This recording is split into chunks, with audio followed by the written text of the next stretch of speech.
Hello friends, കേബിളിൻ്റെ ക്വാളിറ്റിയെ പറ്റി നമ്മൾ മിക്ക ആൾക്കാരോടും ചോദിക്കുമ്പോൾ അവരെ പറയാറുള്ളതെന്ന് വെച്ചാൽ ഈ ഒരു ഔട്ടർ ഷീൽഡ് വളരെ പെട്ടെന്ന് നമുക്ക് കീറി പോകുന്നുണ്ടെങ്കിൽ അതിന് തീരെ ക്വാളിറ്റി കുറഞ്ഞ കേബിളാണെന്ന് എല്ലാവരും പറയും.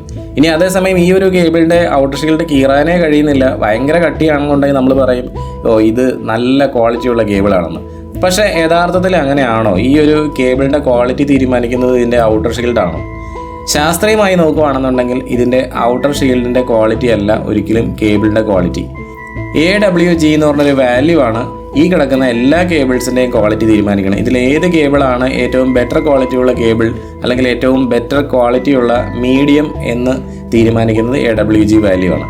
അപ്പോൾ AWG വാല്യൂ എന്ന് പറയുന്നത് പല നമ്പറുകളുണ്ട്. 18 മുതൽ 30 വരെയാണ് പൊതുവെ വരാറുള്ളത്.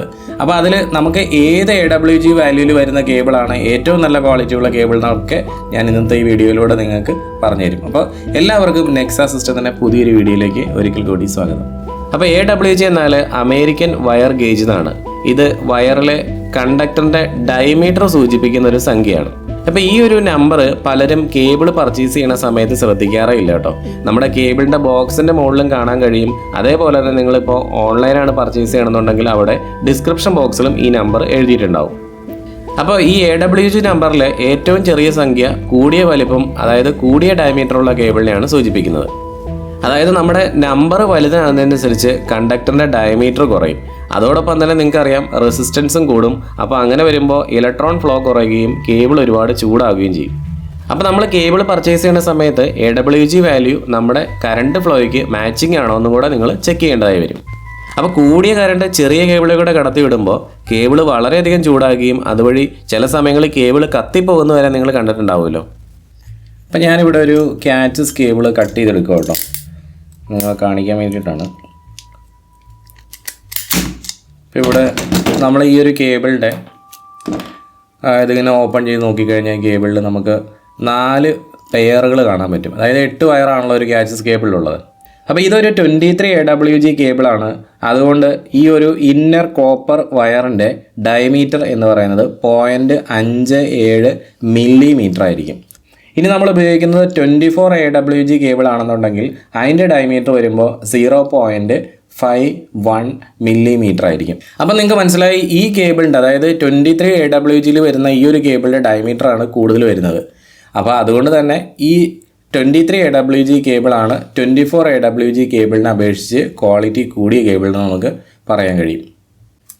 അപ്പോൾ ഇതേപോലെ നമുക്ക് ക്യാമറ വയ്ക്കാൻ വേണ്ടിയിട്ട് ഒരുപാട് കേബിൾസ് അവൈലബിൾ ആണെങ്കിലും നിങ്ങൾ ഈ 23 AWG കേബിൾ തന്നെ ചൂസ് ചെയ്യാൻ വേണ്ടി നോക്കുക. കാരണം 23 AWG കേബിളാണ് POE സ്വിച്ച് വെച്ചിട്ട് നമ്മൾ ചെയ്യുന്ന IP ക്യാമറകൾക്ക് ഏറ്റവും അനുയോജ്യമായിട്ടുള്ള കേബിൾ കേട്ടോ. പിന്നെ വേറൊരു കാര്യം പറയുകയാണെന്നുണ്ടെങ്കിൽ നമുക്ക് ഇതുപോലെ വരുന്ന കേബിളിൽ 23 AWG കേബിൾ അല്ല കേട്ടോ ഏറ്റവും ഡയമീറ്റർ കൂടിയത്. 22ഉം 18 ഒക്കെ വരുന്നുണ്ട്. നമുക്ക് ഇതേപോലെയുള്ള ഒരു RJ45 ജാക്കിൽ നമുക്ക് കയറ്റാൻ കഴിയുന്ന മാക്സിമം വലിപ്പം എന്ന് പറഞ്ഞാൽ 22 ആണ്. അതായത് 22 AWG മുതൽ 26 AWG വരെയുള്ള കേബിളുകളാണ് സാധാരണ ഒരു RJ45 ജാക്കിൻ്റെ ഉള്ളിൽ നമുക്ക് ഇതുപോലെ കയറ്റിയിട്ട് ക്രിമ്പ് ചെയ്യാൻ കഴിയുന്നത് കേട്ടോ. പിന്നെ മറ്റൊരു കാര്യം എന്ന് വെച്ചാൽ ഇതുപോലെയുള്ള പാച്ച് കോഡുകളൊക്കെ നിങ്ങൾ പർച്ചേസ് ചെയ്യുമ്പോൾ നിങ്ങൾ തീർച്ചയായിട്ടും അത് 23 അല്ലെങ്കിൽ അതിൽ താഴെ വാല്യൂ ഉള്ളതാണോ എന്ന് നോക്കിയിട്ട് മാത്രമേ വാങ്ങിക്കാവുള്ളൂ. കാരണം എന്ന് വെച്ച് കഴിഞ്ഞാൽ പാച്ച് കോഡുകൾ പൊതുവെ നിർമ്മിക്കുന്നത് 24 അല്ലെന്നുണ്ടെങ്കിൽ 26 അതല്ലെന്നുണ്ടെങ്കിൽ 28 ഒക്കെ ആയിരിക്കും. കാരണം നിങ്ങൾക്കറിയാം നമ്മൾ ആക്രിക്കട കൊണ്ട് കൊടുത്താലും കോപ്പറിനാണ് ഏറ്റവും വാല്യൂ ഉള്ളത്. അപ്പോൾ ഇതേപോലെ നല്ല ക്വാളിറ്റിയുള്ള കേബിളൊക്കെ ആണെന്നുണ്ടെങ്കിൽ അതിൻ്റെ ഉള്ളിൽ നല്ല കട്ടിയുള്ള കോപ്പർ ആയിരിക്കും ഉള്ളത്.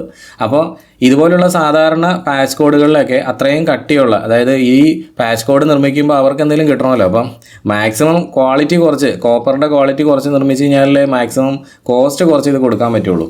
അപ്പോൾ അതുകൊണ്ട് തന്നെ ഈ അൺബ്രാൻഡഡ് ആയിട്ടുള്ള വലിയ വിലയൊന്നും ഇല്ലാത്ത സാധനങ്ങളൊന്നും നിങ്ങൾ പാച്ച് കോഡുകൾ എടുക്കരുത്. കാരണം നമ്മൾ ക്യാമറ വെക്കുന്ന സമയത്ത് നമ്മുടെ ബാക്ക് ബോൺ കേബിൾ എന്ന് പറഞ്ഞാൽ ഇതുപോലെയുള്ള പാച്ച് കോഡുകളായിരിക്കും. അപ്പോൾ എന്തായാലും എൻ്റെ അഭിപ്രായം പറയുകയാണെന്നുണ്ടെങ്കിൽ നമുക്ക് സാധാരണ കേസിൽ ഇതുപോലെ അവൈലബിൾ ആയിട്ടുള്ള നമ്മുടെ 23 AWGയിൽ വരുന്ന നല്ല ക്വാളിറ്റിയുള്ള ഒരു കേബിൾ എടുത്തിട്ട് നിങ്ങൾ ക്രിമ്പ് ചെയ്ത ശേഷം, അതായത് ഇതുപോലെ RJ45 ജാക്കും പിന്നെ അതേപോലെ തന്നെ നിങ്ങൾക്ക് വേണമെന്നുണ്ടെങ്കിൽ ഈ ഒരു ബൂട്ട് ക്യാപ്പില്ലേ, ഈ ബൂട്ട് ക്യാപ്പ് ഇപ്പോൾ നിങ്ങൾക്ക് വേണമെന്നുണ്ടെങ്കിൽ ഞങ്ങളുടെ അടുത്ത് അവൈലബിൾ ആണ്. വളരെ കുറഞ്ഞ കോസ്റ്റ് വരുന്നുള്ളത് കണ്ടോ, ഇതുപോലെ ബൂട്ട് ക്യാപ്പ് നമുക്ക് കിട്ടും. അപ്പോൾ ഈ ബൂട്ട് ക്യാപ്പ് ഉപയോഗിച്ചുകൊണ്ട് നമുക്ക് ഇതേപോലെ തന്നെ നല്ലൊരു പാച്ച് കോഡ് നമുക്ക് സെറ്റപ്പ് ചെയ്തെടുക്കാൻ പറ്റും ഇതുപോലുള്ളൊരു കേബിളിൽ. പിന്നെ ഈ ഒരു കേബിളിൻ്റെ ഞാൻ ആദ്യം പറഞ്ഞ ആ ഒരു കട്ടി നിങ്ങൾ നോക്കുവാണെങ്കിൽ ഇത് വളരെ നൈസായിട്ടുള്ളൊരു കേബിളാണ്. വലിയ കനമൊന്നും ഈ കേബിളിന് വരുന്നില്ല. പക്ഷേ അതേസമയം നമ്മുടെ ഇതുപോലുള്ള കേബിളൊക്കെ ഉണ്ടോ എത്ര റിജിഡായിട്ടാണ് നിൽക്കണമെന്ന് നോക്കി.